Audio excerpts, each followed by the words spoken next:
হাতের ব্যথা হয়েছে চুপ্পুর বিরুদ্ধে প্রতিবাদ করতেছে।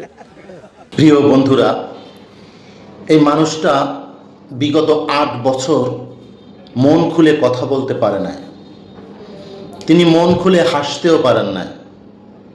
তিনি মন খুলে নিজের আবেগকে প্রকাশ করতে পারেন না।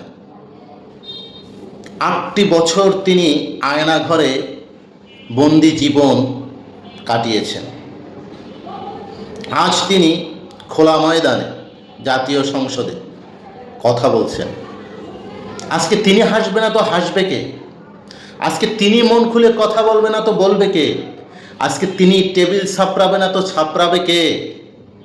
যেই লোকটা নতুন জীবন ফিরে পেয়েছে সেই জানে তার জীবনের কত মূল্য। যেই লোক ৮ বছর মৃত্যুর সাথে লড়াই করেছে, নিশ্চিত মৃত্যু জেনেও যে লোকটা বেঁচে আছে, আজকে সে হাসবে না তো হাসবে কে? আপনি হাসবেন, আমি হাসব, তিনিই হাসবেন। তার আজকে হাসা উচিত। অট্ট হাসিতে সমস্ত বাংলাদেশের আনাচে কানাচে তার হাসির আওয়াজ পৌঁছে দেওয়া দরকার। কারণ তার মতন নির্যাতিত নিপীড়িত কে আছে? নিজের বাপের জানাজার নামাজটাও পড়তে পারে না। হাতের ব্যথা হয়েছে চুপ্পুর বিরুদ্ধে প্রতিবাদ করতেছে।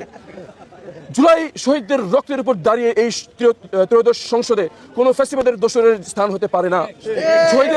শহীদদের প্রতিনিধি হিসেবে, ভুক্তভোগীদের প্রতিনিধি হিসেবে আমরা মেনে নিতে পারি নাই। আমাদের মাননীয় বিরোধী নেতা কথা বলার জন্য ফ্লোর চেয়েছেন, তাকে মাইক দেওয়া হয় নাই। তার প্রতিবাদে আমরা টেবিলে থাপ্পড় দিতে হয়েছে। এটাই রীতি, আমাদের প্রতিবাদ করতে হয়েছে এই রীতি। আমরা চেষ্টা করেছি যতখানি সম্ভব সংসদের রীতি মেনে প্রতিবাদ করার জন্য। এটা করতে গিয়ে সংসদে টেবিলে আওয়াজ করার একটি রীতি রয়েছে, সেটা আমরা যতটা সম্ভব করার চেষ্টা করেছি। এটা করতে গিয়ে মানে হাতে প্রচণ্ড ব্যথা আঘাতপ্রাপ্ত হয়েছে আর কি। কিন্তু আমাদের আবেগ প্রচণ্ড কাজ করেছে। আমি নিজে একজন ভুক্তভোগী। আমাদেরকে যে গুম করে জীবন্ত কবর রেখে নিয়েছিল সেই প্রশাসনের অংশ শেখ হাসিনার সেবা দাস, এই রাষ্ট্রপতির ক্ষমতা চেয়ার দখল করে রাখা এই চুপ্পু।